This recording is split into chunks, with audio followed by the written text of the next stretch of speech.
I'm Sarah Coleman, and at 32 years old, I thought I understood what family meant. I was wrong. For 7 years, I poured $250,000 into keeping my parents and sister afloat, believing that love meant sacrifice, and loyalty meant never saying no. I funded their dreams, paid their bills, and covered their mistakes while they treated me like background noise in my own family story. My sister Amanda was the golden child who could do no wrong, while I was the reliable workhorse expected to solve every crisis without complaint or recognition. But families have breaking points, and mine came crashing down on New Year's Eve, 2024 inches, the most spectacular way imaginable. What happens when the person everyone takes for granted finally stops giving? When the family ATM decides to close for business? When 7 years of suppressed anger explodes in one devastating moment that changes everything forever?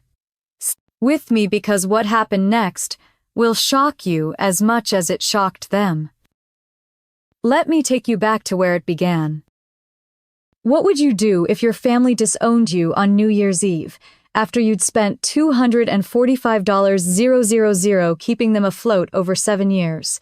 I'm Sarah Coleman, and I'm sitting in my Austin apartment right now looking back at the night that changed everything. New Year's Eve 2024 was supposed to be about fresh starts and new beginnings, but it became the moment my family showed their true colors, and I finally found the courage to walk away from people who saw me as nothing more than a walking ATM. But let me take you back to where it all began, in a ranch-style house in Cedar Park, Texas, where I learned early that love had a price and I was always expected to pay it.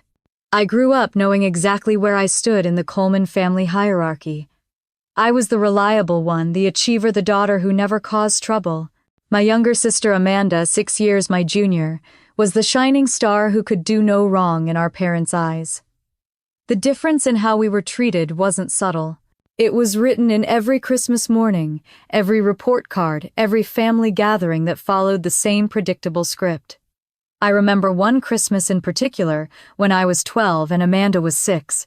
She'd just finished first grade, with what could generously be called average performance, struggling with basic reading and math. But that Christmas morning there, under our artificial tree, sat a brand new pink bicycle with streamers flowing from the handlebars, a wicker basket, and a bell that chimed like music. Mom clapped her hands with pure delight as Amanda squealed and threw her arms around the bike frame.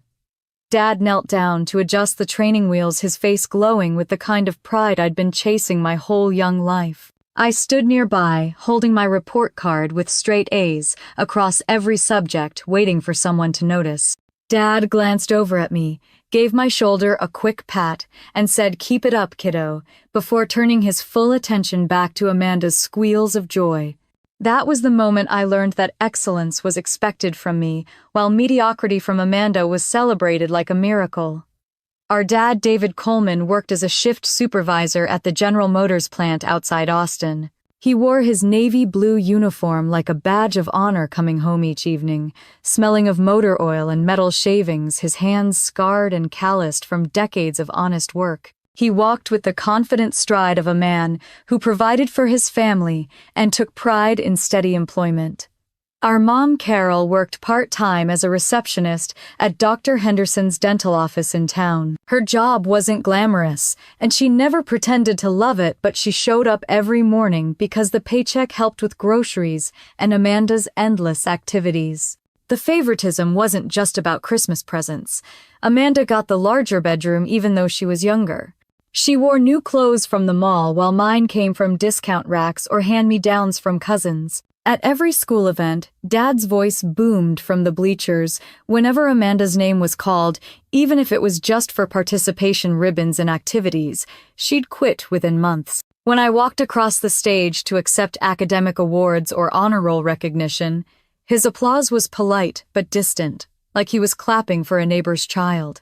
I'll never forget the afternoon when I was 10, and Amanda came bouncing through the front door with a math worksheet marked 60% in red ink. Most parents would see that failing grade as cause for concern, maybe extra tutoring or reduced TV time. But Mom looked at that paper, kissed Amanda's forehead, and announced with genuine enthusiasm, "You did your best, sweetie." Let's go get ice cream to celebrate trying so hard. That same week, I had placed first in the regional spelling bee, beating kids from schools across 3 counties. The ribbon sat in my backpack for days because no one asked about the competition I'd been preparing for all month. When I finally mentioned it during dinner, Dad nodded absently and said, "That's nice, honey," before turning to Amanda to ask about her art project. That night, I lay awake listening to the ceiling fan turn lazily above my bed, wondering why my best was never good enough, while Amanda's worst was always cause for celebration. I was learning a lesson that would shape the next 2 decades of my life. I was valued for what I could produce and provide, while Amanda was cherished simply for existing. As we got older, the pattern only deepened. Amanda learned to play into her role, perfectly acting as though praise and attention were her birthright. She interrupted me at the dinner table, and if I objected, Dad would scold me for being too harsh with my sensitive little sister. Mom often said Amanda needed extra encouragement because she was more delicate, more artistic, more in touch with her emotions. I was told I was strong enough to handle things on my own. The truth was, I had no choice but to be strong. Nobody was coming to rescue me or make excuses for my failures. I learned to swallow disappointment, to celebrate my own achievements in private, and to expect nothing, while Amanda learned to expect everything. By the time I was in high school, I'd stopped hoping that a perfect report card or academic award would finally make them see me the way they saw her. But I never stopped trying. Deep down, I believed that someday, if I just achieved enough or gave enough or proved myself worthy enough, they would finally look at me with the same unconditional love they showered on Amanda. I had no idea that this desperate need for their approval would eventually cost me nearly $250,000 and almost destroy my life. Looking back now, I can see how every slight, every dismissal, every moment of being overlooked was building toward the explosion that would come years later on New Year's Eve. The little girl who stood holding straight A's while her sister got celebrated for a pink bicycle was already learning that love in the Coleman family came with conditions, and I was always going to be the one expected to meet them. The year 2016 shattered our family's stability like a sledgehammer through glass. David lost his job at the GM plant when the company downsized, cutting nearly 300 positions despite his 18 years of faithful service. I was finishing my final semester at UT Austin, but I drove home that weekend when Mom called with the news, her voice shaking in a way I'd never heard before. I found Dad sitting in his worn leather recliner, staring at a muted television screen, the remote loose in his calloused hands. His shoulders sagged with a defeat so complete it seemed to pull the life right out of him. The man who'd walked with such pride in his uniform, who'd provided steadily for 2 decades, looked like he'd aged 5 years in 5 days. The silence in that living room was thick enough to choke on. Mom moved around the kitchen like a ghost, opening and closing cabinets without purpose. Her part-time dental receptionist salary suddenly expected to carry what had taken 2 incomes to manage.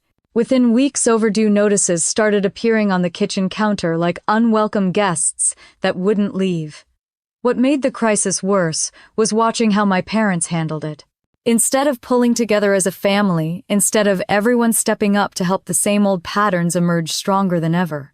Amanda was 19, a sophomore at Austin Community College, but when I suggested she get a part-time job to help with expenses, Mom's reaction was swift and sharp. "She needs to focus on her studies, Mom," snapped, her eyes flashing with protective fury. "You're stronger, Sarah. You can handle working while keeping up your grades." Amanda is more sensitive about these things. More sensitive. That phrase had followed my sister through every challenge in her life, used to excuse her from any real responsibility or hardship. Meanwhile, I was juggling a full course load in software engineering, working 20 hours a week at the campus library, tutoring high school kids in math for extra cash, and picking up weekend shifts at a diner on Guadalupe Street just to cover my textbooks and meal plan. I'll never forget that Christmas of 2016. Money was tighter than it had ever been, but somehow Amanda still got the expensive UGG boots she'd been dropping hints about for months. I watched her unwrap them Christmas morning squealing with delight while Mom and Dad beamed at her reaction. Meanwhile, I'd quietly slipped Mom an envelope containing $500 from my campus jobs money. I'd scraped together by eating ramen for weeks and walking to class instead of taking the bus. Dad hugged Amanda tight and promised they'd figure out a way to get her the matching purse she wanted for her birthday. My envelope of cash disappeared into Mom's purse with a mumbled thank you and a reminder not to mention it to Amanda, because it might make her feel bad about the family's financial situation. Even our neighbor Mrs. Chen noticed the imbalance. The retired teacher lived in the house next door and had a clear view of our front yard from her kitchen window. Years later, she would tell me how she watched me come home that winter break, spending my days off from my campus jobs, shoveling their sidewalk, raking leaves, and fixing the wobbly front steps while Amanda stayed inside, texting friends and watching Netflix. Mrs. Chen watched me carry in bags of groceries I'd bought with my diner tips, watched me spend my Christmas break doing yard work and home repairs, watched me leave each Sunday looking more exhausted than when I'd arrived. She saw Amanda's new clothes and constant deliveries from online shopping, while I wore the same worn-out sneakers through slush and snow. But Mrs. Chen said nothing at the time. She was a polite woman who believed families should work out their own problems, and she couldn't have known that her silence, like everyone else's, was enabling a pattern that would eventually consume my entire adult life. The job loss didn't humble my parents or make them reconsider their treatment of their daughters. If anything, it made them cling more desperately to their illusions about Amanda's specialness. She became even more protected, more coddled, while I became even more responsible for everyone else's comfort and stability. Dad spent his days sending out resumes and going to job interviews, but his pride was wounded in a way that made him bitter and angry. He snapped at customer service representatives on the phone, complained constantly about younger workers taking jobs from experienced men, and retreated deeper into the recliner where he watched Fox News and nursed his resentments. Mom tried to pick up extra hours at the dental office, but Dr. Henderson could only offer so much work to a part-time receptionist. She came home each evening looking worn down, her cheerful demeanor reserved entirely for Amanda's needs and problems, while treating my visits home like business meetings where we discussed bills and logistics. The crisis revealed something fundamental about our family dynamics that I was still too young and too hopeful to fully understand. When times got tough, Amanda was still the precious princess who needed protection from harsh realities. I was the workhorse expected to carry whatever burdens needed carrying. Dad was the wounded patriarch whose ego required careful handling. And Mom was the enabler who made sure everyone stayed locked in their assigned roles. That spring, as I prepared for graduation and started job hunting, I told myself that things would be different once I had a real career and could help the family get back on their feet. I had no idea that my success would become their survival strategy, or that my love for them would be weaponized into an obligation that would drain me for the next 7 years. I was still naive enough to believe that families helped each other temporarily during emergencies, and then everyone went back to taking care of themselves. I couldn't see that I was being groomed to become their permanent solution to every problem, their insurance policy, against the consequences of their choices and Amanda's endless failures. Graduation day at UT Austin in May 2017 felt like stepping through a doorway into freedom. I walked across that stage in my cap and gown, clutching my software engineering degree, believing I'd finally earned my independence from the family drama that had shadowed my college years. The starting salary at TechFlow Solutions was $75,000 more money than I'd ever imagined having, and it felt like winning the lottery after 4 years of ramen noodles and library shifts. I found a modest one-bedroom apartment in South Austin, nothing fancy, but it was mine. The walls were white and bare. The carpet was beige and worn, but I could walk around naked if I wanted to, and nobody would tell me I was being inappropriate or ask me to consider Amanda's feelings. I bought a reliable used Honda Civic from a lot on South Lamar, and for the first time since childhood, I felt the sweet taste of making my own choices with my own money. Those first few months were intoxicating. I decorated my apartment with clearance finds from Target, learned to cook actual meals instead of surviving on microwave dinners, and even splurged on premium cable with HBO. I was 24 years old, gainfully employed, and finally free to build the adult life I'd been dreaming about since high school. Then the phone calls started. At first, Mom's calls were casual and sweet, the kind of check-ins any loving mother might make. How was the new job? Did I like living in the city? Had I met any nice young men? But gradually, subtly, the conversations began to shift. She'd mention in passing that the electric bill was higher than expected, or that Dad's unemployment benefits were running out, or that they'd gotten another notice about the mortgage being behind. I should have seen the pattern developing, but I was still operating under the naive belief that families help each other temporarily during rough patches, and then everyone goes back to managing their own lives. I thought Dad would find another job, things would stabilize, and we'd all move forward as independent adults. The turning point came on a rainy Thursday evening in September. I was sprawled on my second-hand couch, eating takeout Chinese and watching sitcom reruns when my phone rang. Mom's voice was different that night, shaky and small in a way that made my chest tighten with worry. "Sarah, honey," she said, and I could hear tears in her voice. "I don't know what we're going to do. The bank called today, and they're going to repossess the car if we don't catch up on payments. Your father is so embarrassed, and Amanda doesn't know how bad things are. I just don't know who else to turn to."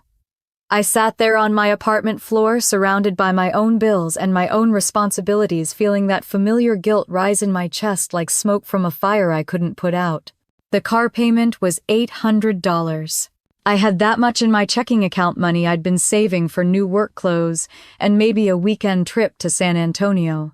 "I can help with this month," I heard myself saying, the words coming out before my brain could stop them. "Just to get you caught up while Dad looks for work." That single check was like opening a dam. By October, Mom called to say the mortgage company was threatening foreclosure. By November, the utilities were about to be shut off. By December, they needed help with insurance premiums. What started as a temporary assist became a permanent arrangement so gradually that I barely noticed how completely I'd become their financial lifeline. $1,200 for the mortgage, $500 for utilities, $800 for car payments, $300 for insurance. The numbers added up to more than half my take-home pay, but I told myself it was temporary, just until Dad found work, just until things stabilized. Just until Amanda graduated and could help out. The irony was that while I was quietly funding their survival, Amanda was living like nothing had changed. She still got spending money for clothes and nights out with friends. She still had her own car, her own phone, her own freedom to focus on school without worrying about adult responsibilities.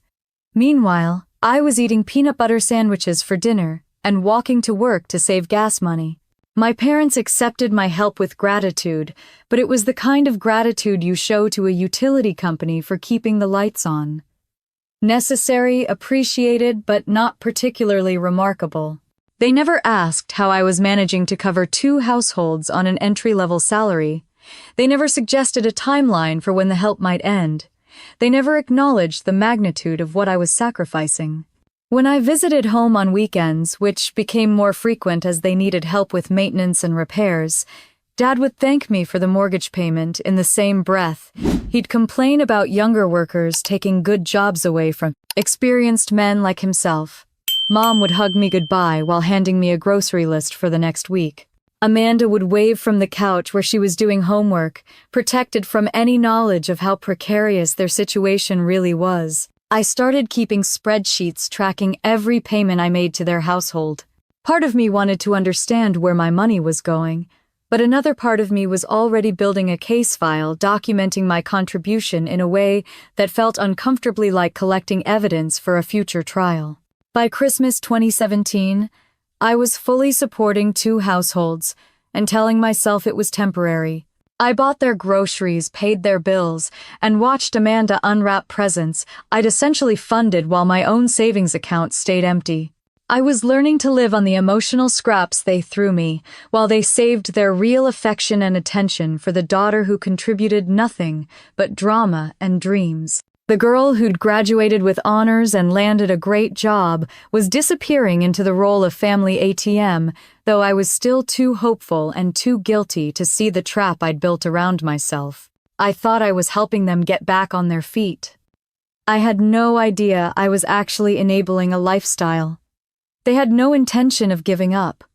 While I was quietly bankrolling the family's survival, Amanda embarked on what she called her entrepreneurial journey, though it looked more like an expensive tour through every get-rich-quick scheme she could find online. Each new venture was announced with the breathless excitement of someone who'd discovered the secret to easy money, and each failure was explained away with excuses that somehow made it everyone else's fault but hers. The first disaster came in spring 2018, when Amanda declared that culinary arts was her true calling. She'd been watching Food Network religiously and convinced herself that she had what it took to be the next celebrity chef. The Art Institute of Austin wanted $8,000 for their culinary program money. The family obviously didn't have, but somehow they scraped it together. I suspected my monthly mortgage payments were freeing up other funds, though nobody mentioned that connection directly. Amanda lasted exactly 1 semester before deciding that professional cooking was too demanding and the instructors were too harsh. She came home with stories about mean chefs who yelled too much, and classmates who were too competitive, painting herself as too sensitive and artistic for the brutal world of commercial kitchens. By summer, she'd discovered her next passion. Food trucks were booming in Austin, and Amanda was convinced she could create the next big street food sensation. She spent weeks designing a concept for Amanda's Kitchen, complete with cute logos and a social media strategy she'd learned from YouTube videos. The startup costs were $15,000 for a used truck and basic equipment money that somehow materialized from the family budget I was supporting. I remember the day they bought the truck, a cheerful yellow vehicle with hand-painted signs advertising fresh, local artisanal comfort food. Dad beamed with pride as he took photos of Amanda standing beside her new business venture, posting them on Facebook with captions about his entrepreneurial daughter following her dreams. The comments poured in from family, friends, and neighbors, all praising Amanda's courage and vision. The truck lasted exactly 4 months. Amanda quickly discovered that running a food business meant getting up at 5 in the morning to prep ingredients, standing in the Texas heat for 8 hours a day, dealing with difficult customers, and handling cash transactions while managing food safety requirements.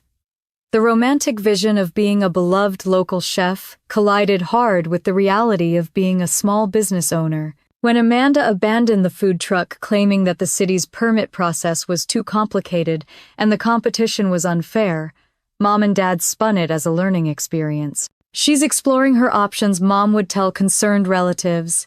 "She's got such a creative spirit, she needs to find the right outlet."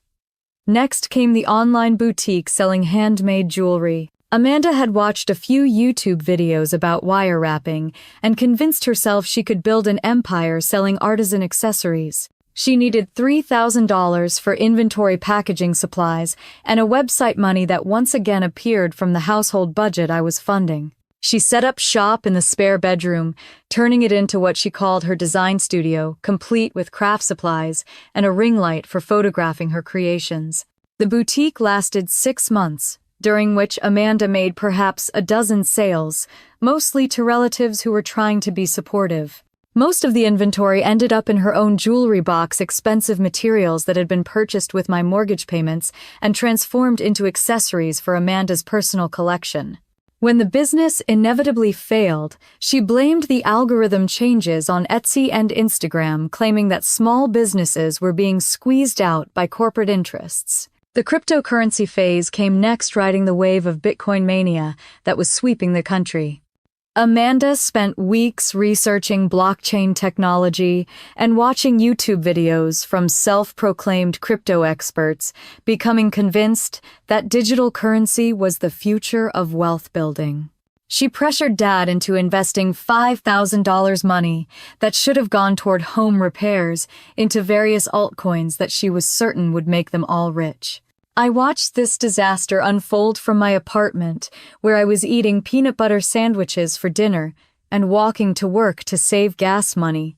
The $5,000 Dad gambled on Amanda's crypto dreams was more than I spent on groceries in an entire year, but it was treated as a reasonable investment in their daughter's financial education rather than the reckless speculation it obviously was.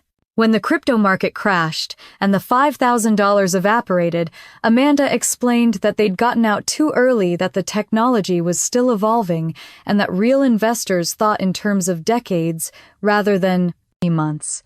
Dad nodded along with her explanations, still proud of his visionary daughter, who was thinking about cutting-edge opportunities while his other daughter merely worked a boring job in traditional software. Through it all, I sat at their kitchen table during weekend visits, listening to them praise Amanda's entrepreneurial spirit, while completely ignoring the fact that my boring traditional job was paying for their house, their cars, their utilities, and funding Amanda's endless string of expensive experiments. The irony was lost on them completely. My friend Rachel Kim became my sounding board during our monthly wine nights, listening to me vent about the latest Amanda business failure while I paid for everyone's survival.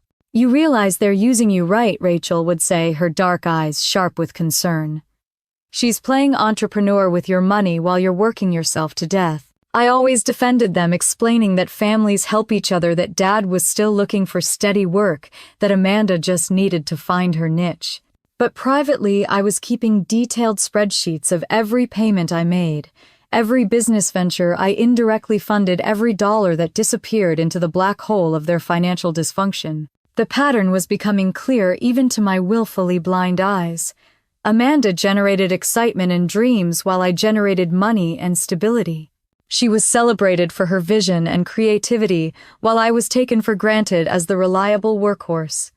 She failed upward into new opportunities, while I succeeded into greater obligations and expectations. By 2020, I'd been supporting their household for 3 years, and Amanda had burned through nearly $30,000 of various business ventures, none of which had generated any meaningful income or taught her any lasting lessons about work responsibility or consequences. By late 2024, my career at TechFlow Solutions was finally reaching the moment I'd been working toward for 7 years. Our development team had just delivered a revolutionary fintech platform 3 weeks ahead of schedule, a system that streamlined mobile banking for credit unions across the Southwest. The client feedback was glowing. Industry publications were calling it innovative, and for the first time in my professional life, I felt like I was being recognized for something that mattered.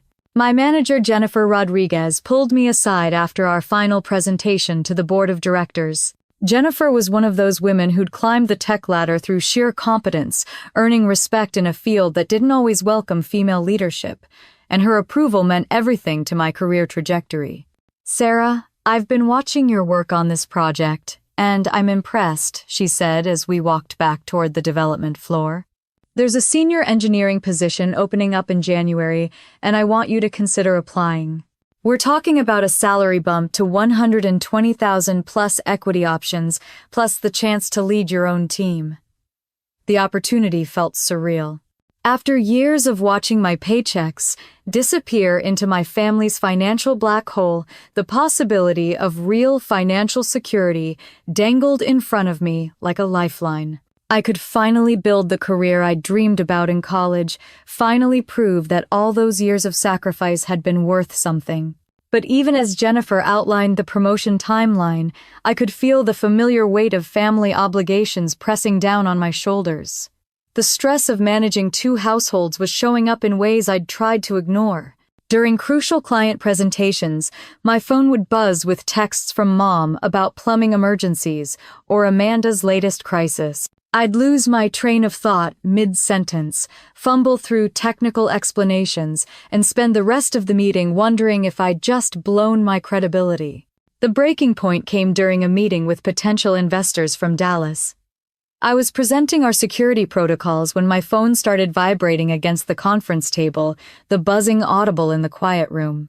Text after text from Carol about some disaster at the house. I tried to ignore it, but the constant notifications were like nails on a chalkboard, drawing annoyed glances from the investors and a concerned look from Jennifer. After the meeting, Jennifer asked me to stay behind as the conference room emptied. Her expression was kind but serious, the look of a manager who cared about her employees but couldn't afford to let personal problems compromise business results. "Sarah, is everything all right at home?" she asked gently. "I've noticed you seem distracted lately, and today during the presentation you seemed like your mind was somewhere else. I want to promote you, but I need to know you can handle the increased responsibility." I forced a smile and lied through my teeth, telling her everything was fine, just some minor family stuff that wouldn't interfere with work. But we both knew that wasn't true. The constant drain of supporting my family was affecting my performance at the exact moment when I needed to be at my professional best. I was sabotaging my own future to enable their dysfunction, and everyone could see it except me. Meanwhile, 68-year-old Mrs. Chen next door had been conducting her own quiet investigation into the Coleman family dynamics. She'd lived in that same house for 30 years, raised 4 children of her own, and taught elementary school long enough to recognize dysfunction when she saw it. From her kitchen window, she had a perfect view of our family's weekend routines, and what she observed disturbed her more each month. Mrs. Chen watched me arrive every Saturday morning with bags of groceries from H-E-B, watched me spend my weekends doing yard work and home maintenance, while Amanda came and went in new clothes carrying shopping bags. She saw the constant parade of delivery trucks bringing packages to the house, noticed that Amanda's car always looked freshly detailed, while mine was showing wear from the long drives between Austin and Cedar Park. What bothered Mrs. Chen most was watching my parents' behavior during these visits. She'd see Dad emerge from the house to greet me with the enthusiasm of someone welcoming a repair service, pointing out problems that needed fixing rather than showing genuine affection for his daughter. She watched Mom hand me grocery lists and honey-do lists like I was hired help rather than family. Mrs. Chen had raised 4 children through lean times and good times, and she knew what healthy family support looked like. This wasn't it, but she was from a generation that believed in minding your own business, so she kept her observations to herself while watching a young woman slowly drain herself dry for people who treated her generosity like an entitlement. The irony wasn't lost on me that my professional success was finally within reach at the exact moment when my family obligations were threatening to destroy it. I was 29 years old, finally hitting my stride in a competitive industry, finally earning the respect of colleagues and supervisors who saw my potential. But I was also spending my evenings managing their crises, my weekends, doing their maintenance, and my mental energy, worrying about problems I hadn't created but somehow felt responsible for solving. The promotion Jennifer was offering represented everything I'd worked for since college, but accepting it would mean longer hours, more travel, greater responsibility. How could I handle a senior position when I was already stretched thin managing their emergencies? How could I lead a team when I couldn't even manage my own boundaries with my family? As I sat in my Austin apartment that evening, staring at the spreadsheet that tracked 7 years of payments to their household, I felt trapped between 2 impossible choices. I could pursue the career I'd trained for and dreamed about, risking their disappointment and guilt trips about abandoning family when they needed me most. Or I could stay in my current role, safe and manageable, continuing to fund their lifestyle while my own potential withered away. What I couldn't see yet was that Mrs. Chen's silent observations would eventually become the testimony that validated everything I'd experienced, and that Jennifer's promotion would still be waiting for me when I finally found the courage to choose my own future over their endless needs. 3 days before New Year's Eve 2024, Amanda walked into Sunday dinner at the Cedar Park house and dropped a bomb that shattered what little stability our family had left. We were sitting around the familiar kitchen table, The same one where I'd done homework as a child while Amanda got help with projects I could have finished in my sleep. When my sister cleared her throat with a dramatic flair she'd perfected over 26 years. "I need to tell y'all something," she said, her voice wavering between confession and defiance. "I'm in some trouble with credit cards." The words hung in the air like smoke from a grease fire. Dad set down his fork, his face already tensing with the look he got when dealing with problems he couldn't fix with his hands. Mom's mouth opened slightly the way it did when she was processing information that didn't fit her carefully constructed reality. "How much trouble?" Dad asked, though his tone suggested he already knew the answer would be worse than anything he wanted to hear. Amanda twisted her hands in her lap, suddenly looking younger than her years. $18,000 across 4 cards. "The minimum payments are killing me and the interest keeps growing. I've been trying to manage it on my own, but the collectors are calling every day now." The number hit me like a physical blow. $18,000. That was more than half my annual contribution to their household money. Amanda had somehow spent on God knows what while I was eating peanut butter sandwiches and walking to work to save gas money. But the revelation got worse. As Amanda continued her confession, tears starting to streak down her cheeks, she admitted that she'd used my name and address on some of the applications. She'd assumed that if things got really bad, I would help her figure it out, so she'd listed me as a reference and used our family address to make herself look more stable to lenders. "You used my information?" I asked, my voice carefully controlled even as my blood pressure spiked. "Amanda, do you understand that you could have damaged my credit score? My security clearance at work requires clean financial records." She looked genuinely surprised by my concern, as if the idea that her actions might have consequences for me had never occurred to her. "I just thought we're family. I didn't think it would be a big deal." Mom immediately went into protective mode, her voice taking on the sharp edge it always had when anyone criticized her baby girl. "She was just trying to get her life started, Sarah. Everyone makes mistakes when they're young." Young, I wanted to scream. She's 26 years old, not 16.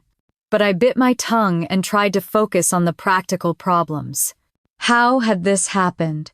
How had someone with a retail job at a sporting goods store managed to get approved for $18,000 in credit? The answer, when it came out, made my stomach turn. Amanda had inflated her income on the applications, claiming she made twice what she actually earned. She'd listed expensive purchases as business investments for her various failed ventures. She'd been making minimum payments by borrowing from friends doing odd jobs and occasionally selling items online, but the debt had grown faster than her ability to manage it. Dad's face was gray with worry as the full scope of the crisis became clear. The debt collectors weren't just calling Amanda. They were calling the house asking for her at the address she'd used on the applications. If they pursued legal action, it could affect the family's already fragile financial situation. "We need your help," Mom said quietly, her words aimed directly at me like arrows finding their target. "You're the only one with good credit and a stable income. If you could co-sign a consolidation loan, we could get Amanda out of this mess and protect the whole family." I stared across the table at my sister, who was crying prettily into a tissue, while our parents looked at me with the same expectant expression they'd worn when asking me to cover the mortgage, the utilities, the car payments, and everything else that had kept their world spinning for 7 years. They wanted me to guarantee another $18,000 for Amanda's shopping addiction, on top of the $35,000 I was already providing annually. The math was simple and devastating. 7 years of support totaling $245,000. Plus, they now expected me to put my own financial security on the line for debts Amanda had accumulated while I was funding her parents' lifestyle and working overtime to advance my own career. "I need some time to think about this," I said finally, my voice steadier than I felt. "This isn't a small request, and I need to understand all the implications before I make any commitments." Amanda's tears intensified, and Mom's expression shifted to the disappointed look I'd seen countless times when I'd failed to immediately solve whatever crisis they'd created. But for once, I didn't cave to the emotional manipulation. I'd learned enough about finance and legal liability to know that co-signing loans was dangerous, especially for someone with Amanda's track record of financial irresponsibility. As I drove back to Austin that evening, my mind was spinning with calculations and concerns. The promotion Jennifer had mentioned would mean longer hours and greater responsibilities. Could I handle a senior position while also managing their crises and potentially taking on legal liability for Amanda's debts? That night I made a decision that felt both generous and foolish. I'd host a New Year's Eve gathering at the family house, create a celebration atmosphere, and use the occasion to have an honest conversation about money boundaries and what I could realistically continue to provide going forward.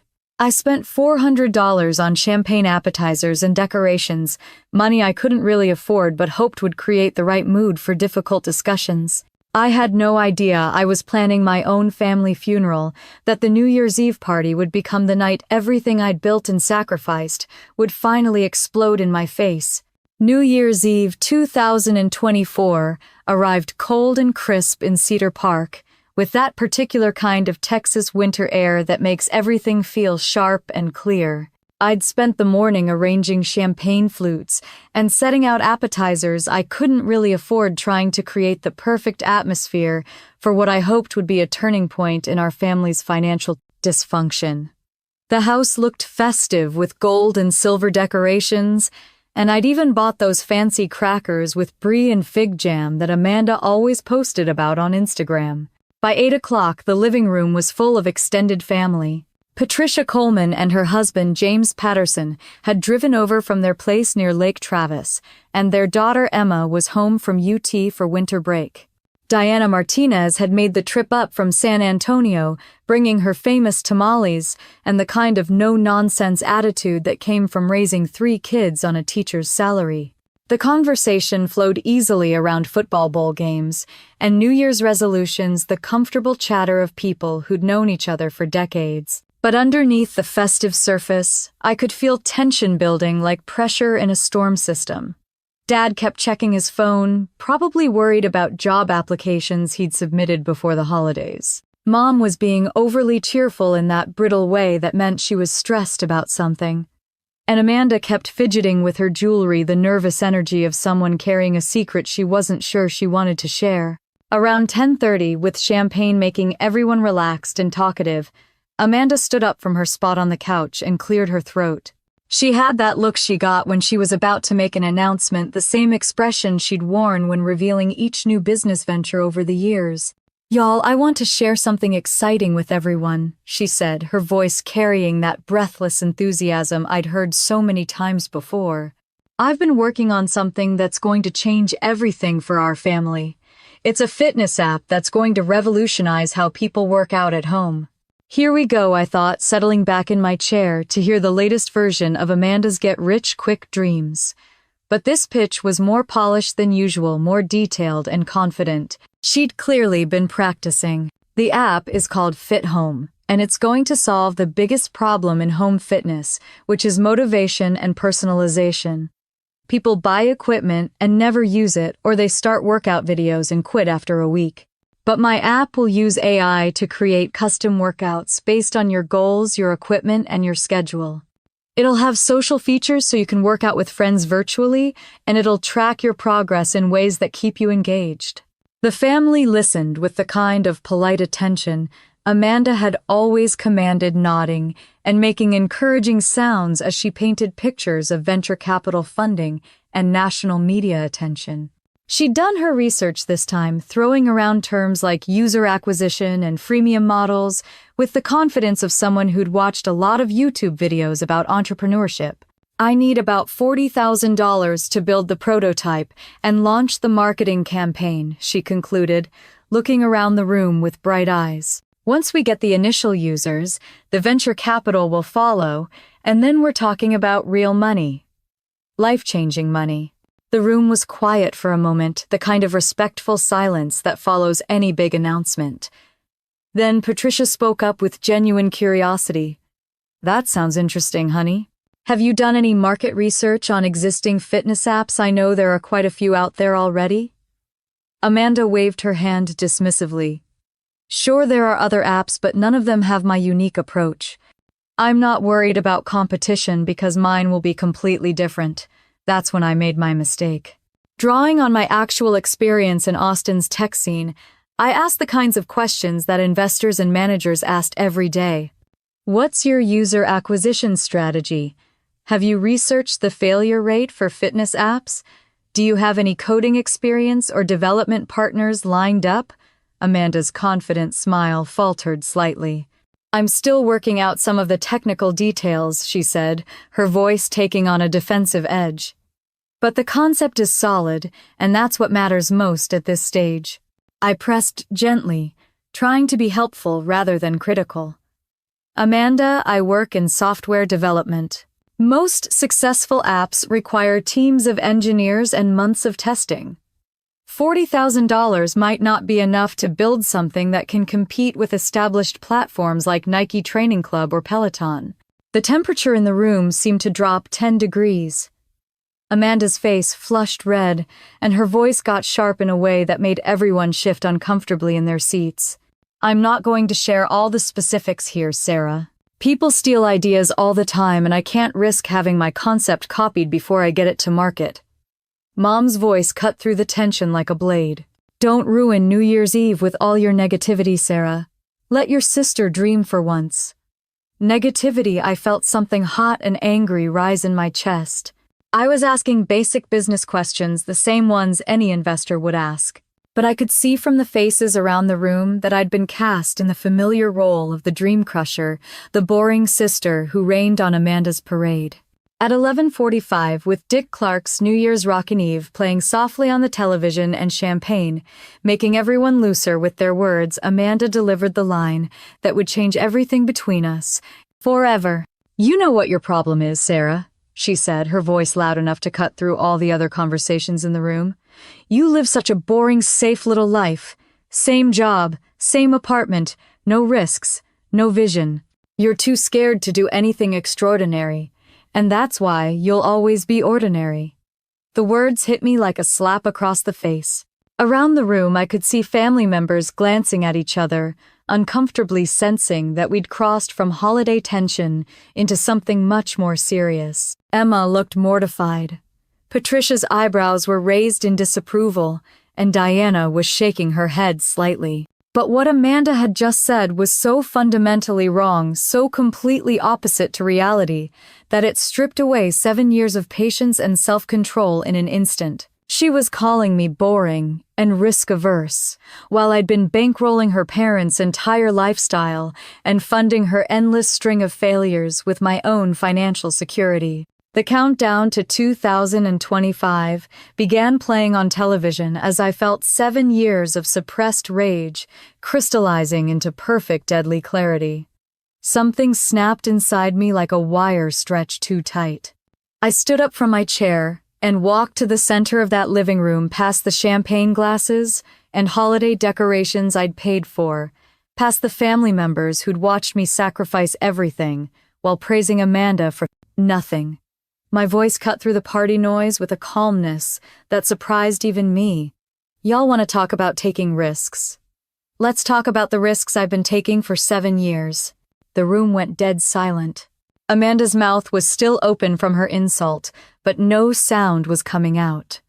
Dad lowered his beer bottle slowly, and Mom's face went pale as she realized where this was heading. Amanda, you want to call me boring and safe. Let me tell you about risk. You've borrowed money from half this family and never paid back a cent. Remember the food truck that lasted 4 months? I paid for that. The jewelry business that ended up in your own closet.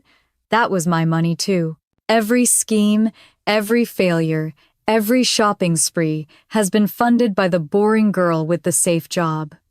Patricia's eyes widened, and James leaned forward in his chair. Emma looked like she was watching a car accident in slow motion. Diana set down her champagne glass with a sharp clink against the coffee table. For 7 years I've been paying to keep this house standing. $1,200 monthly for the mortgage. $500 for utilities. $800 for car payments. $300 for insurance premiums. Add phones, internet, and every emergency that comes up, and that's $35,000 every single year. I heard Patricia suck in her breath and saw Diana's hand fly to cover her mouth. Emma was staring at me like she'd never seen me before, and James was shaking his head in disbelief. 7 years times $35,000. That's $245,000 I've handed over to keep this family afloat, while Amanda played entrepreneur with money she never earned and never paid back. The silence was so complete, I could hear the television in the background, crowds cheering in Times Square as midnight approached. Dad's face was turning red, that dangerous color it got when his pride was wounded. Mom looked like she was about to be sick. Amanda finally found her voice, though it came out as a squeak. "That's not fair, Sarah. We never asked you to keep track like that." "Never asked me to keep track," I laughed, and it sounded bitter even to my own ears. "You never asked me to keep track of $250,000. Amanda, 3 days ago, you asked me to co-sign $18,000 more in loans for debt. You racked up using my name as a reference." Now Patricia was looking at Amanda with an expression I'd never seen before, a mixture of shock and disappointment that made my sister shrink back into the couch cushions. "And now you want $40,000 more for another business idea that you haven't researched, haven't planned, and will abandon the minute it gets difficult, just like every other dream you've chased with other people's money." At 11:58, with 2 minutes left in 2024, Dad exploded from his chair like a volcano finally erupting. His fist came down on the coffee table so hard that champagne glasses jumped and Emma's phone slid onto the floor. "You don't belong here," he roared, his face purple with humiliated rage. His voice filled the room, drowning out the television and the sound of fireworks beginning to pop in distant neighborhoods. Mom leaned forward, her voice sharp as broken glass, and aimed directly at my heart. "You're just bitter about your sister. You always have been." The words should have hurt. For 7 years, they would have sent me running back to my apartment to cry and question whether I was a terrible daughter. But something had changed in me during those few minutes of truth-telling. I looked around at their faces at the shock and anger and embarrassment, and I felt nothing but cold clarity. Outside, the first New Year's fireworks were exploding in the distance as 2025 arrived, and I smiled with a calmness that seemed to terrify them more than screaming would have. Then let Amanda cover the $35,000 next year. The room went silent again, except for the sound of Dick Clark's voice on television announcing the new year. Patricia was staring at Dad with disgust. Diana was shaking her head slowly. James had his arm around Emma, who looked like she was about to cry. Mom's voice was shaking when she spoke. "Sarah, you're being unreasonable. We're family." "Family?" I picked up my purse from the side table and slung it over my shoulder. Family doesn't use one person as a bank account while treating her like hired help. Family doesn't dismiss 7 years of sacrifice and then ask for more money in the same breath. The countdown on television reached 0 as I walked toward the front door. Behind me, I could hear Amanda starting to cry and Mom calling my name, but their voices sounded like they were coming from underwater. As I stepped out into the cold Texas night, fireworks were blooming across the sky in celebration of new beginnings. I climbed into my Honda Civic, the car I'd bought with my own money and maintained with my own income, and drove away from the house I'd been paying for toward the apartment I'd been neglecting. For the first time in 7 years, their crisis wasn't mine to solve. The new year had arrived, and I was finally ready to find out what my life could look like when I stopped funding theirs. The drive through empty Austin streets at 12:30 on New Year's morning felt like traveling through a different world. My hands were steady on the steering wheel, despite everything that had just happened, and I felt something I hadn't experienced in 7 years: complete clarity about what I needed to do. The weight of their expectations, their guilt trips, their financial manipulation had lifted off my shoulders like fog burning away in sunlight.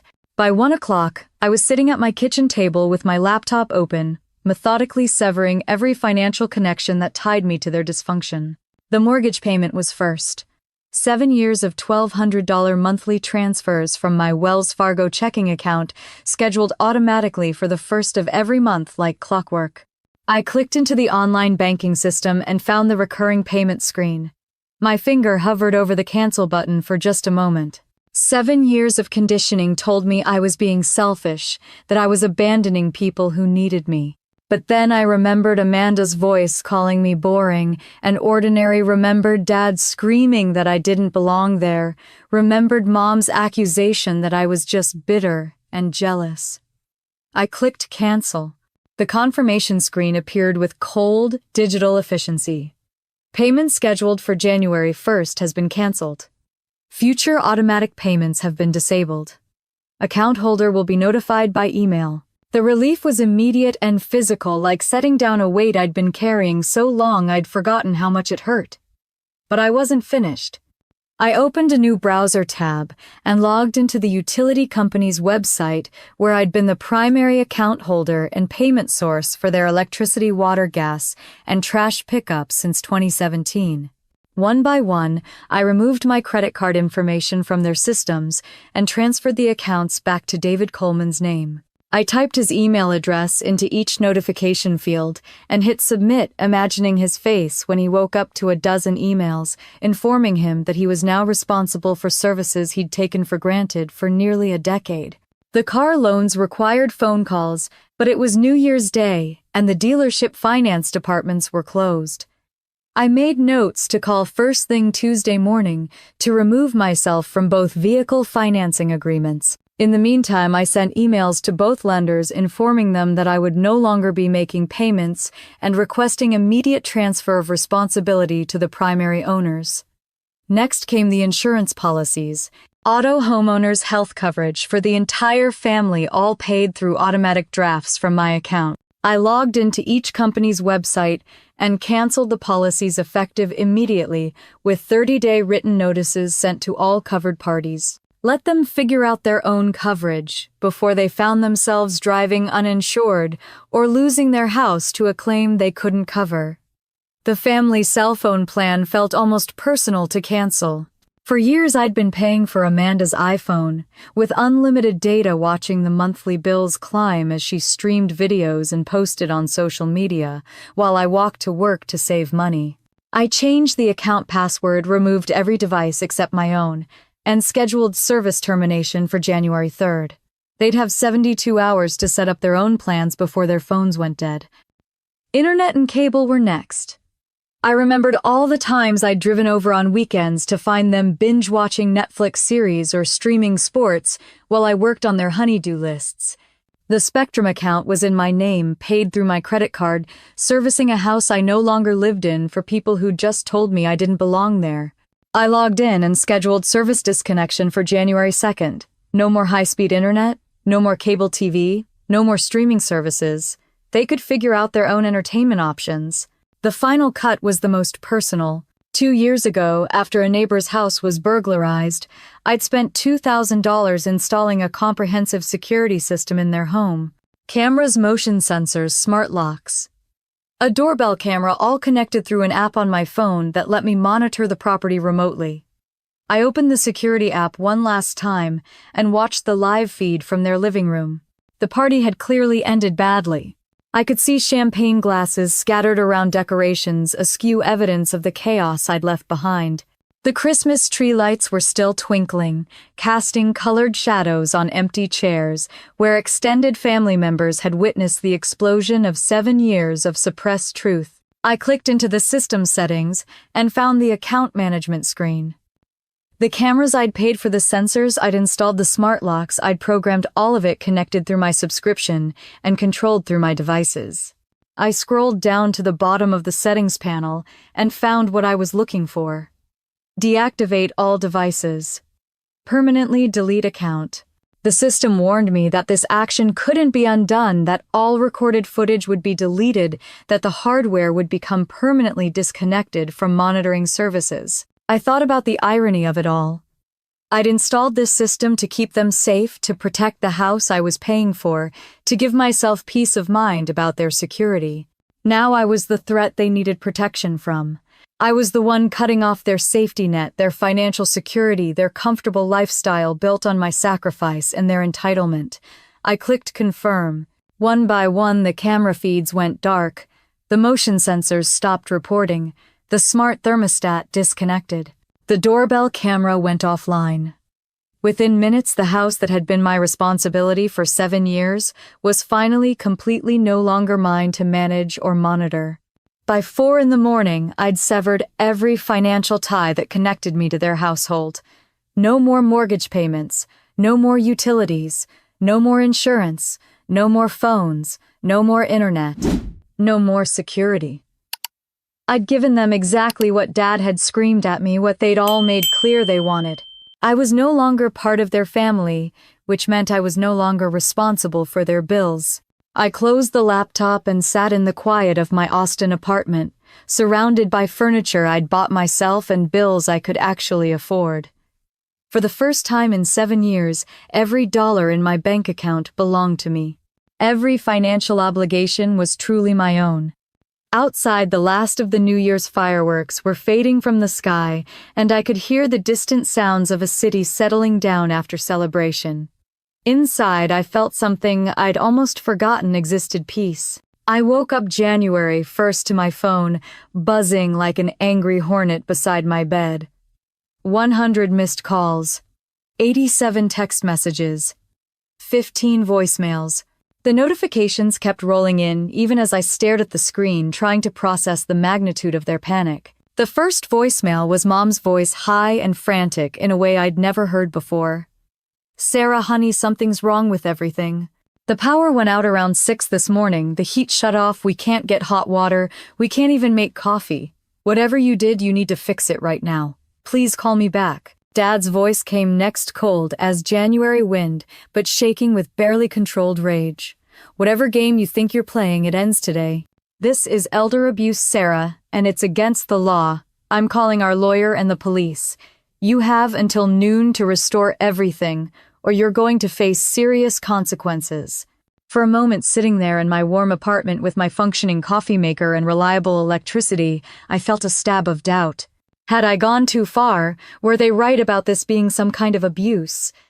The old Sarah, the people-pleaser who'd spent 7 years absorbing their guilt and manipulation, started rising up to take control. But then my phone buzzed with a text from an unexpected source. Mrs. Chen from next door had somehow gotten my number. "Honey, I've been watching you take care of that family for years while they treated you poorly. The police just left and told your parents this was a civil matter between adults. You did the right thing. Stay strong." I blinked at the message, reading it twice to make sure I wasn't imagining the validation from someone who'd witnessed everything. Mrs. Chen had watched me bring groceries every weekend, had seen me do their yard work, while Amanda lounged inside, had observed the fundamental unfairness of our family dynamic from her kitchen window. Before I could spiral into self-doubt, I called my cousin Kevin Coleman in Houston. Kevin was a personal injury lawyer who'd built a successful practice by being smarter than opposing counsel and tougher than insurance companies. If anyone could give me straight legal advice, it was him. Kevin answered on the second ring, his voice alert despite the early hour. "Sarah, what's going on? I heard there was some kind of family drama last night." I explained everything. 7 years of payments. The New Year's Eve confrontation. My decision to cut all financial ties. Dad's threats about elder abuse and lawyers. Kevin listened without interrupting, and when I finished, he laughed so hard I had to hold the phone away from my ear. "Sarah, your daddy's bluffing harder than a poker player with nothing but a pair of twos. There's no law anywhere in Texas, or anywhere else for that matter, requiring adult children to financially support their parents. You were paying their bills voluntarily from your own accounts. You had every legal right to stop." The relief flooded through me like warm water. Kevin continued in his lawyer voice, the tone he used when he wanted to make sure clients understood important points. "Keep those payment records you mentioned.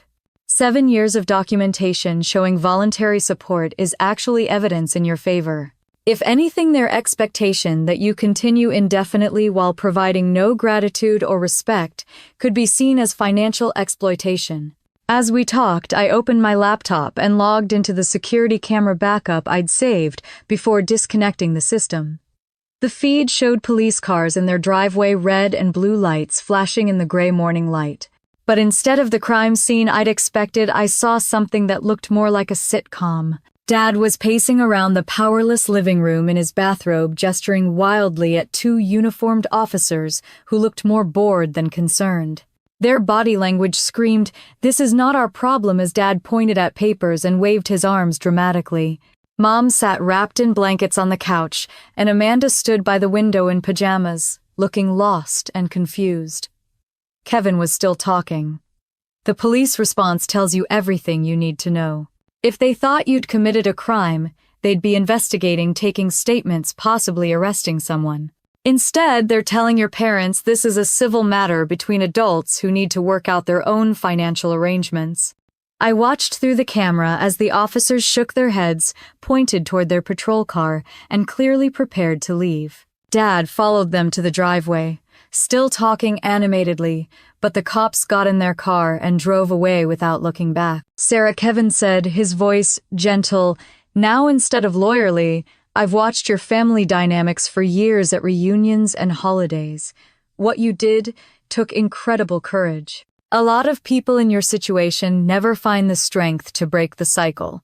After we hung up, I sat in my kitchen drinking coffee that I could afford in an apartment I could pay for, surrounded by possessions that belonged to me rather than obligations that belonged to them. My phone kept buzzing with increasingly desperate messages from the Cedar Park house, but for the first time in 7 years, their emergency wasn't my emergency. Another text came in from Mrs. Chen. "Your parents are telling neighbors you had some kind of mental breakdown and abandoned them. I'm setting people straight.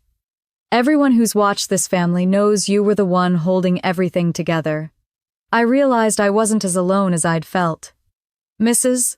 Chen had witnessed their treatment of me from her front row seat next door. Kevin had observed the family dysfunction from a lawyer's perspective. Other people had seen what I'd been too close to recognize.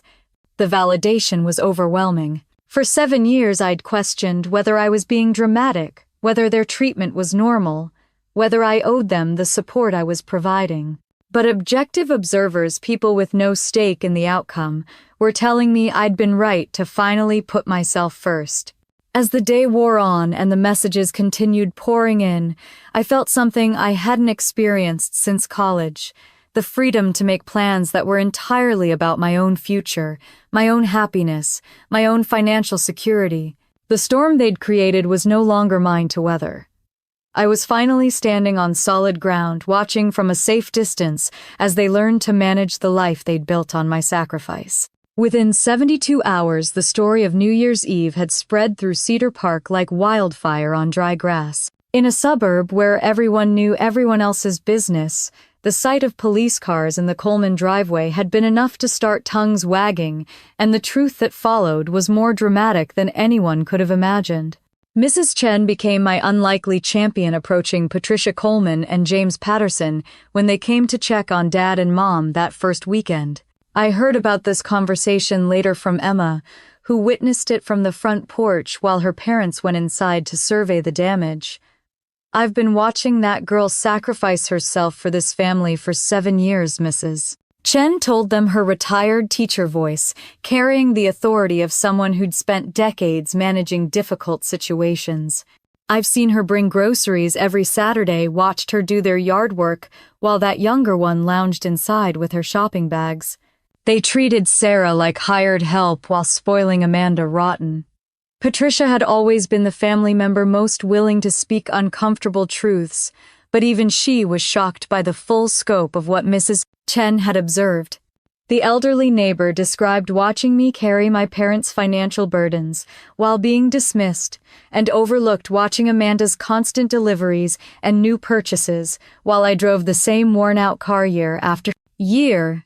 The extended family confrontation that followed was years overdue. Patricia and James sat down with Dad and Mom in their cold, powerless living room and delivered truths that had been festering since I was a child. "We've all seen how differently you treated those girls, Patricia," told her brother, her voice steady but fierce. Sarah gave up everything while you enabled Amanda's failures. Do you have any idea how much damage you've done to both your daughters? Diana Martinez made the 3-hour drive from San Antonio specifically to confront Mom about the favoritism that had destroyed our family. She'd watched it at every holiday gathering, every family reunion, every celebration where Amanda was praised for existing, while my achievements were ignored. I kept my mouth shut for too long, Diana told Mom, her voice shaking with years of suppressed anger. But watching Sarah walk out that door was the proudest I've ever been of her. You chose favorites between your children and you chose wrong. James Patterson, usually the peacemaker in family disputes, was blunt in a way that shocked everyone. Everyone knows Amanda owes money to half the family and never pays anyone back. We've all watched her spin one business scheme after another while Sarah built a real career. You enabled a user while punishing a giver, and now you're facing the consequences. Amanda tried to defend herself, spinning stories about misunderstanding and family jealousy, but the relatives who'd watched our family dynamic for decades weren't buying it anymore. Emma, home from UT and old enough to understand adult complexities, was particularly harsh in her assessment of her cousin's behavior. Amanda, I've seen you borrow money from my parents and never mention paying it back. I've watched you treat Sarah like she owed you something just for being related. You're 26 years old and it's time to grow up. The social consequences rippled through our church community, where Mom had always presented herself as the perfect mother with 2 successful daughters. Pastor Williams started receiving calls from parishioners who'd witnessed the family dynamics over the years, and the whispered conversations after Sunday services were brutal. Amanda's attempt to gain sympathy on social media backfired spectacularly. She posted a long, dramatic story about my cruel abandonment of the family, painting herself as the victim of a sister's jealousy and mental breakdown. But the comments section became a nightmare for her as family friends and Cedar Park neighbors shared their own observations. I remember when you borrowed $300 from me for your food truck and never paid it back, wrote one former high school classmate. Sarah was always the responsible one. Maybe it's time you learned to be responsible too. Your sister paid for my son's car repair when we were struggling, and she barely knew us, added a neighbor. She never asked for credit or thanks. You could learn something from her example. The Facebook drama escalated when Amanda's post was shared by people who added their own commentary about entitled young adults who'd never learned the value of work or gratitude. The story spread beyond Cedar Park into Austin's social circles, where people began recognizing Amanda as the girl whose sister had been supporting her parents while she played entrepreneur. Meanwhile, the practical consequences were mounting faster than they could handle. Amanda's debt collectors, no longer deterred by minimum payments scraped together from various sources, began calling the house directly and making threats about legal action and asset seizure. The calls came constantly throughout January, interrupting their attempts to restore basic services and adding another layer of stress to their already overwhelming situation. Dad's wounded pride, which had been the driving force behind his anger toward me, began cracking under the weight of public scrutiny and financial reality. The neighbors who'd once envied their apparent stability now whispered about their dysfunction. Mrs. Chen had made sure everyone on the street understood the real story, and the sympathy they'd expected was replaced by judgment about parents who'd exploited one daughter while spoiling another. By February, the perfect family facade Dad had maintained for decades lay in complete ruins. Church friends stopped calling. Neighbors avoided eye contact. Amanda's social media presence became a source of embarrassment rather than pride. The golden child who'd once been celebrated for her dreams and ambition was now known throughout Cedar Park as the spoiled daughter whose selfishness had destroyed her family's financial security. The responsible daughter who'd been taken for granted was being praised for finally standing up for herself. For the first time in my adult life, I had allies who were willing to speak publicly about what they'd witnessed.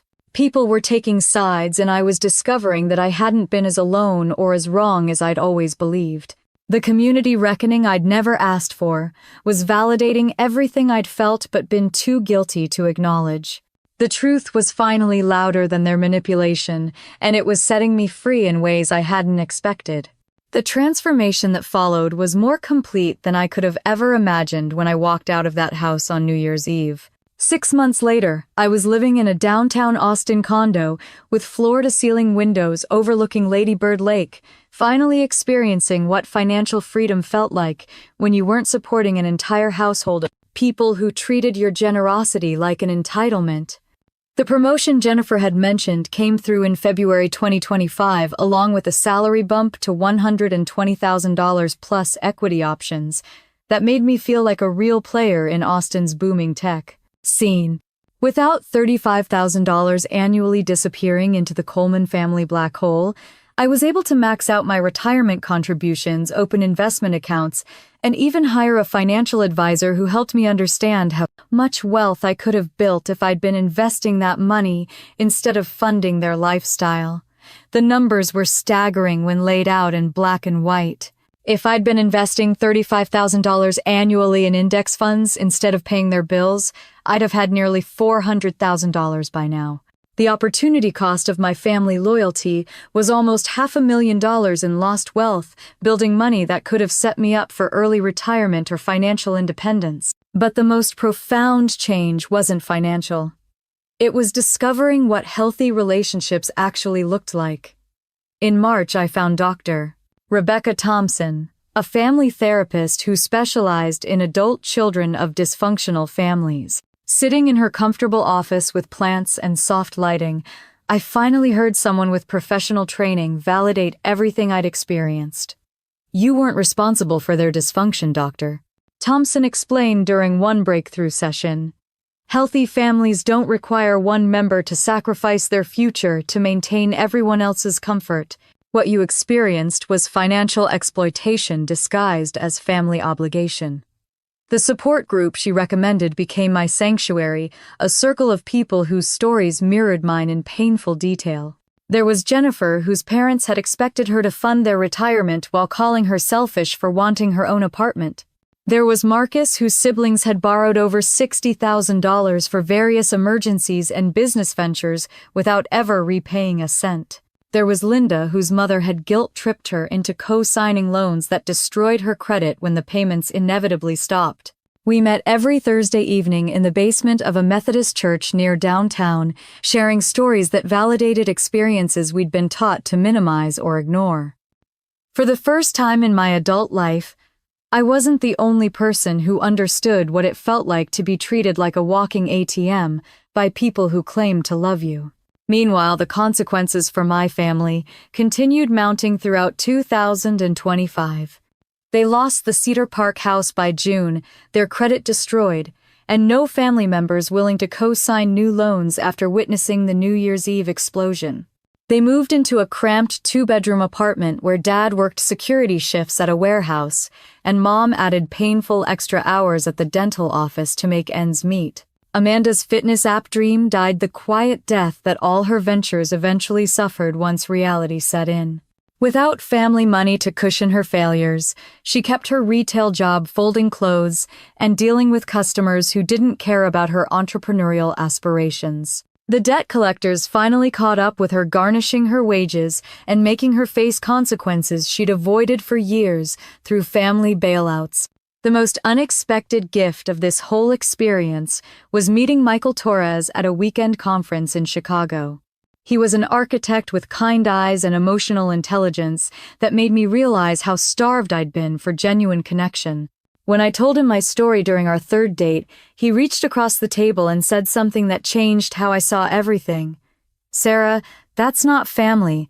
That's exploitation with a biological connection. Real family celebrates your success instead of treating it like their resource."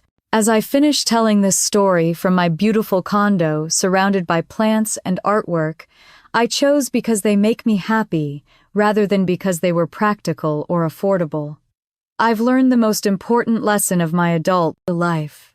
You can't love people into treating you better, and you can't sacrifice your way into someone's genuine affection.